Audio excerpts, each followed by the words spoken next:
Welcome to our In Focus discussion tonight on life after incarceration.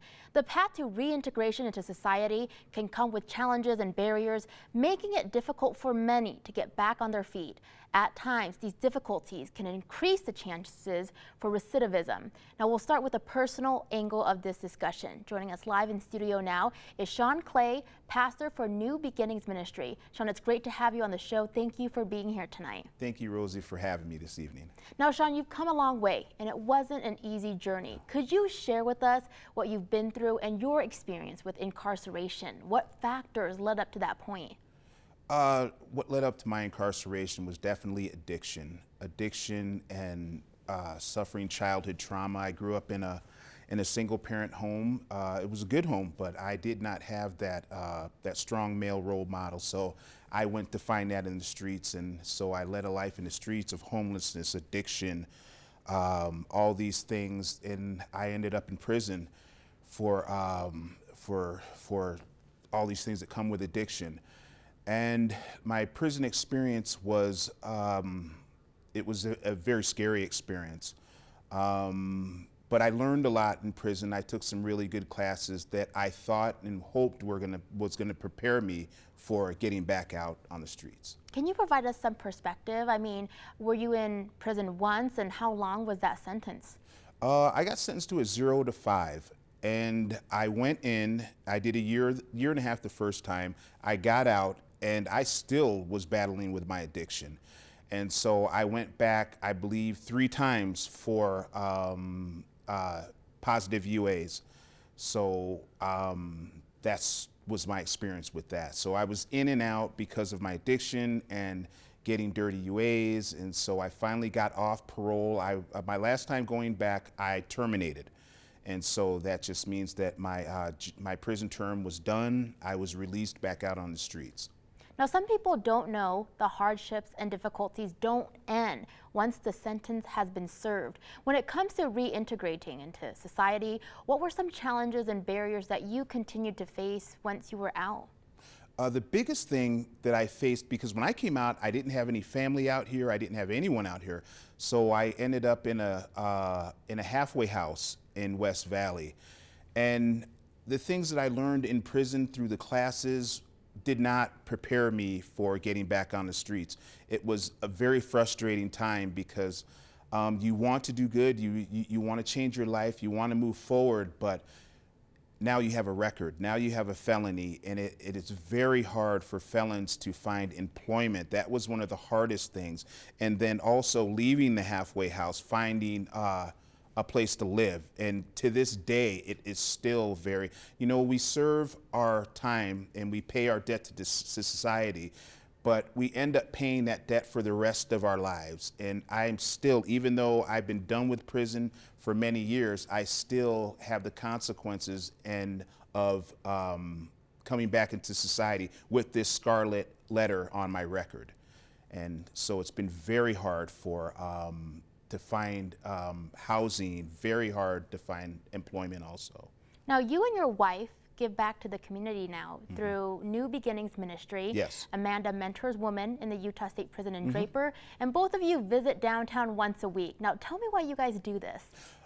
We do this because this is just where our heart is, and we know the struggle that people have out here on these streets, and we know the struggles that people have that they're not prepared for when they leave incarceration.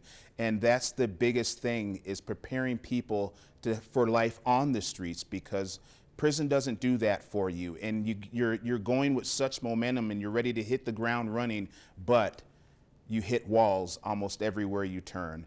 And so my wife and I, we hit the streets and we tell people, just to encourage them and let them know that, things can change. And I let them know about my life and things that I have been through, to encourage people that life will not always be like this. There is a way out of this if you just keep on moving forward. Very encouraging words. Have you seen a big impact on the needs of the community that you serve because of COVID-19? Oh yes, definitely, definitely. The places where they go to get help are no longer open. Now you have to go online for everything, and the homeless, they don't have a place to go online. The library's closed. They can't use the computers in the libraries. They have to find places to get water, you know, the basic things that people need to survive, food and water. These things have become very hard for them to find because businesses don't want to let them in to get these things because the places they usually go to get them are no longer open. And it's just very frustrating for them, and it's very tough. And everything is online now. And again, they don't have access to online. A lot of homeless people don't have cell phones, you know, and they can't get water because the places that they need to go get water from are not really letting them in because of the virus. All right, we have to wrap it real quick. If people want to connect with you, if they want to volunteer, how do they get a hold of you? New Beginnings Ministries, slc.com. You can check us out on the web. All right, you've been hearing from Shawn Clay, pastor for New Beginnings Ministry. Shawn, thank you so much for being here tonight to share your personal story. Thank you for having me. Thanks for staying with us for our second In Focus discussion tonight. Joining us live in studio now is Jess Schnedar, student at the University of Utah, Quinney College of Law. We're discussing a recent study she did regarding government IDs as well as former inmates in Salt Lake County. Jess, it's so good to see you. Thanks for being here tonight. Thank you so much for having me. Let's start at the beginning. Could you help us understand what the Justice Lab is at the Quinney College of Law? Of course, yeah. So the Justice Lab is a class that is offered at the College of Law where we work as teams with community, with people in the community to solve problems that we see and try to suggest solutions. I love that they're already getting you guys thinking about how to solve these real world problems. Now, tell us why the Salt Lake County Mayor's Office of Criminal Justice Initiatives partnered up with you and two of your peers. What are they looking to do with low-level offenses? So something that Salt Lake County is really trying to do right now is to take low-level offenses and do a services first approach instead of sending them to jail, which means that we really want people who are committing low-level offenses to go to mental health services or addiction services or things along those lines.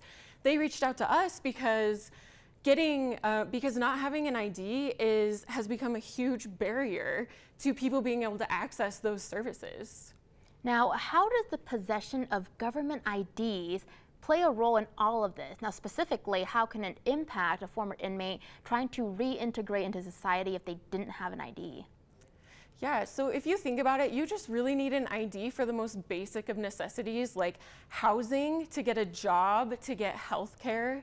All of those things, and at least people like us, we have resources. It's a bit of an inconvenience, but when you're someone who's re-entering society, you don't have as many resources and you can be waiting months and even up to years just to get your identification.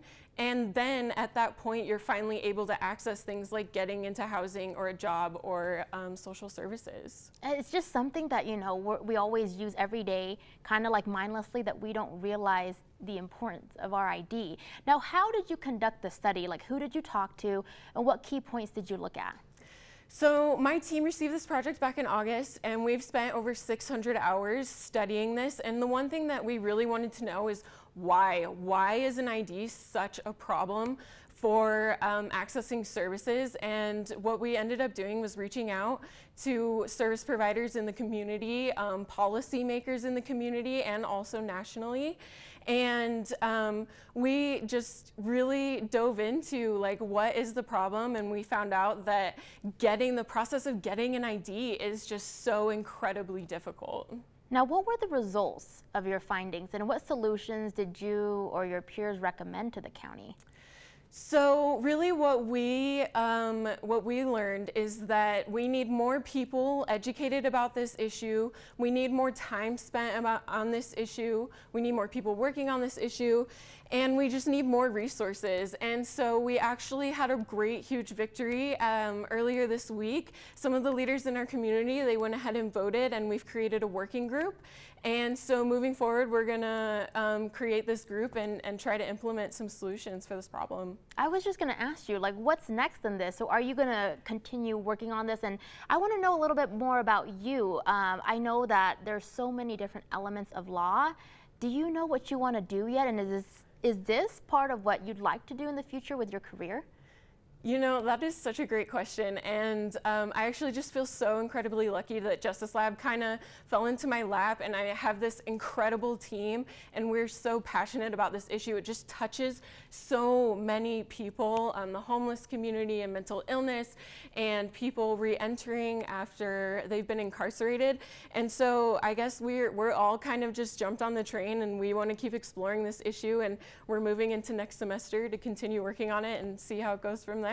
You're going to be busy. Yes. All right, you've been hearing from Jess Schnedar, student at the University of Utah's S.J. Quinney College of Law. Jess, thank you so much for being here tonight to share your research with us. Thank you so much for having me. Thanks for staying with us for our third and final In Focus discussion on life after incarceration.